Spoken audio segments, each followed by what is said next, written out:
Avant de commencer, je voudrais vous préciser que ces vidéos n'ont bien sûr pas la prétention de se substituer à l'étude des textes des discours des maîtres.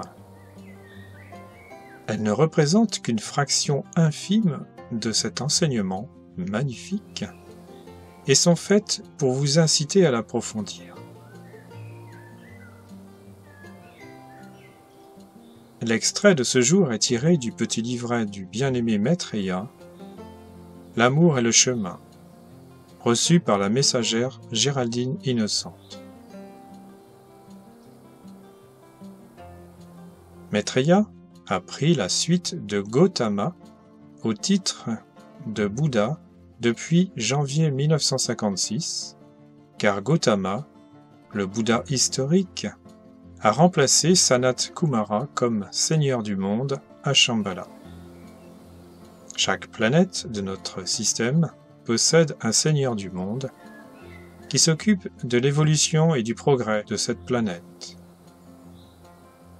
Au-dessus du seigneur du monde, nous trouvons le veilleur silencieux, qui est un être élémental très évolué, dépendant lui-même du veilleur silencieux du système solaire, puis des 7 puissants Elohim, et enfin d'Hélios et Vesta. Le Bouddha, quant à lui, juste en dessous du Seigneur du monde, dans la hiérarchie céleste, a pour fonction de soutenir tous les êtres spirituels incarnés, nous, les esprits gardiens, et toute l'humanité, afin que l'étincelle spirituelle du cœur ne meure pas faute d'aliments. C'est-à-dire que si une personne néglige cette étincelle, par le sommeil du plaisir des sens durant plusieurs vies, le Bouddha va veiller à ce que cette flamme divine ne soit pas anéantie. Il va la protéger de son amour. C'est donc Maitreya qui est le Bouddha actuel. Il s'adresse à nous, les esprits gardiens. Vous êtes ici sur Terre pour devenir des maîtres de l'amour. L'amour est la double force d'expansion et de concentration, de cohésion et de radiation. C'est une force centripète et centrifuge. Chaque courant de vie doit être ancré au centre exact de son monde et contrôler les deux forces de manière égale, selon les nécessités du moment. Voilà la maîtrise. L'amour doit être capable de donner de lui-même en libérant sa radiation et en conservant un objet dans sa propre orbite, afin qu'en accord avec le plan divin, il ne s'approche ni ne s'éloigne à l'excès de l'intelligence gouvernante. C'est l'aspect le plus difficile de l'accomplissement de la maîtrise. Contrôler la vibration pénétrante de la force d'amour et garder l'équilibre entre bénédiction et absorption. Preuve, si l'attraction du Soleil attire une planète trop près du centre, ne serait-ce que dans une mesure infinitésimale, elle cesse d'exister. Si une planète sort de son orbite, juste un peu trop loin, elle cesse aussi d'exister. Il en va de même pour l'être en incarnation dans sa relation avec toute chose vivante et respirante, avec tout objet inanimé et toute force et pouvoir dont il est doté. Celui qui tire pouvoir et connaissance de la vie et qui ne rend pas de service en contrepartie est excentré. Aujourd'hui, l'être en incarnation fait l'expérience de la loi et du pouvoir de l'amour. Soit il expédie trop de force, qui repousse la présence des gens et des choses, soit il absorbe du pouvoir de cohésion et accumule plus qu'il ne peut équilibrer en service. La grande leçon que l'âme doit apprendre est l'activité équilibrée de l'amour. Fin de l'extrait du message de Maitreya. Prenons maintenant quelques exemples concrets dans la vie quotidienne. Si vous possédez des objets que vous délaissez par un mauvais entretien, vous accumulez plus que vous pouvez aimer et conserver en bon état. Une voiture sale, poussiéreuse, jamais nettoyée intérieurement et extérieurement, cela peut s'observer dans le monde humain, mais est plus rare chez les gens spirituels. Il vaut mieux se séparer d'un objet plutôt que de l'entreposer inutilement ou de l'user durant des années sans respect ni entretien, ni amour. Car l'univers, qui nous prête largement ses atomes de matière, est par contre très regardant sur l'amour qu'on lui rend à travers eux. Cela peut aller jusqu'à un terrain, une propriété reçue en héritage et non entretenue. Il en est de même avec des amis ou des proches que l'on a aimés un temps, puis négligés ensuite. Il ne faut pas s'étonner, suite à un manque d'énergie d'amour dans une vie passée, que cela apporte une pénurie du même type d'objet ou de relation dans le présent. À chaque fois que l'on se décide à acheter un objet ou d'accepter un nouvel ami, une relation sentimentale ou un désir d'enfant, il vaut mieux se demander avant si l'on sera capable de gérer l'expansion d'amour que cela nécessite, afin de garder l'équilibre de cette maîtrise de l'amour.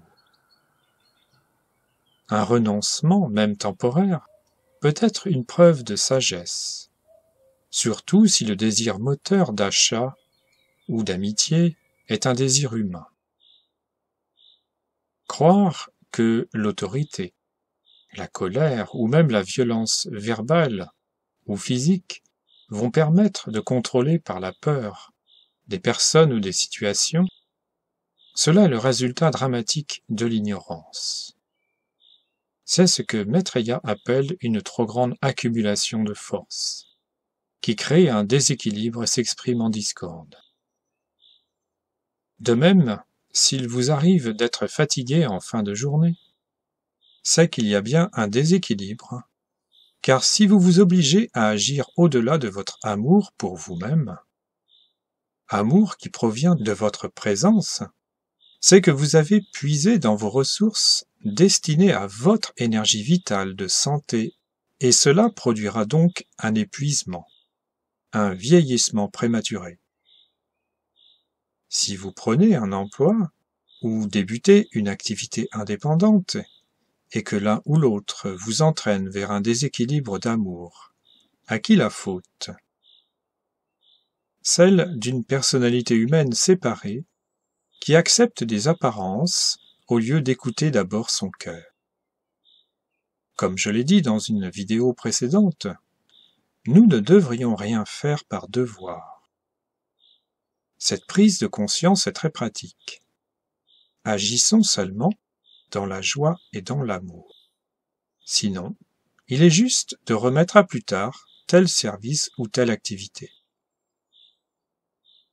Comme vous, sans doute, il m'est arrivé de refuser courtoisement de rendre un service à une relation de voisinage qui m'aurait demandé beaucoup d'énergie et l'amour de mon cœur me demanda d'y renoncer. Même si l'autre ne comprend pas toujours, et cela demande une certaine diplomatie, mais ne pas faire ainsi aurait des conséquences karmiques en rapport avec l'utilisation de l'énergie ou force vitale destinée à la parfaite santé et à la longévité, réemployée sans l'accord de la présence. Et donc que nous devrons compenser et relever ultérieurement par la loi du pardon et la pratique de la flamme violette, si nous voulons nous ascensionner. C'est pour cette raison qu'il est si peu évident pour une personne non éveillée, c'est-à-dire sous l'emprise de l'ego, de refuser d'agir par devoir et seulement par amour. Mais c'est la seule façon de prouver dans la matière, devant l'univers, que nous sommes déterminés à prendre le chemin de l'éveil de la flamme du cœur, flamme qui seule sait comment être utilisée. Si le devoir est votre maître, Cela veut dire que votre conscience se trouve en sommeil spirituel. Par conditionnement social, vous êtes enchaîné dans les concepts humains. Ces concepts ont les meilleurs arguments pour vous faire renoncer. En fait, renoncer à l'être d'amour et de lumière que vous êtes, et prolonger la souffrance. Mais il ne s'agit pas non plus d'aller dans l'excès inverse, par manque de confiance en soi, en sa capacité de pouvoir aimer et assumer les relations, les activités ou les objets. Le pseudo-libre arbitre est un piège, et sage est celle ou celui qui a l'idée de consulter sa propre présence, au lieu de demander à gauche et à droite des avis contradictoires. L'on peut toujours se garder la liberté d'une période d'essai, afin de pouvoir tout de même vivre une expérience présentée par notre plan divin personnel. Le tout est de ne pas accumuler une force spirituelle d'amour par nos appels, notre dévotion, notre désir de lumière, pour ensuite la garder inemployée, même partiellement, sans offrir de service en contrepartie. Nous avons un exemple concret, celui de Bruno Koenig, qui s'est vu interdire par l'ordre des médecins de continuer à faire des guérisons, et cette interdiction a créé une telle accumulation de forces spirituelles non employées et ingérable par son corps physique et émotionnel, que ce déséquilibre a mis fin à son incarnation prématurément. Chaque esprit gardien devrait ne pas faire front avec le côté obscur, à moins que la flamme du cœur le permette, ce qui est rare. C'est parfois l'ego spirituel qui veut braver seul ce côté obscur.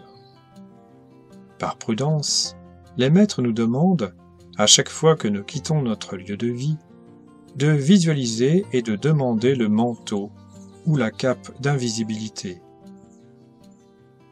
Non pas bien sûr pour disparaître aux yeux de tous, mais afin que nous soyons invisibles devant toute entité, vortex et énergie destructive.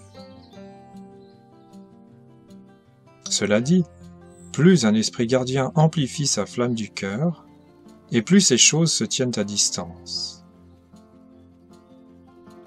Et nous devons demander la protection et l'invisibilité de nos activités et de nos proches, face à ces forces qui rôdent partout dans la basse atmosphère.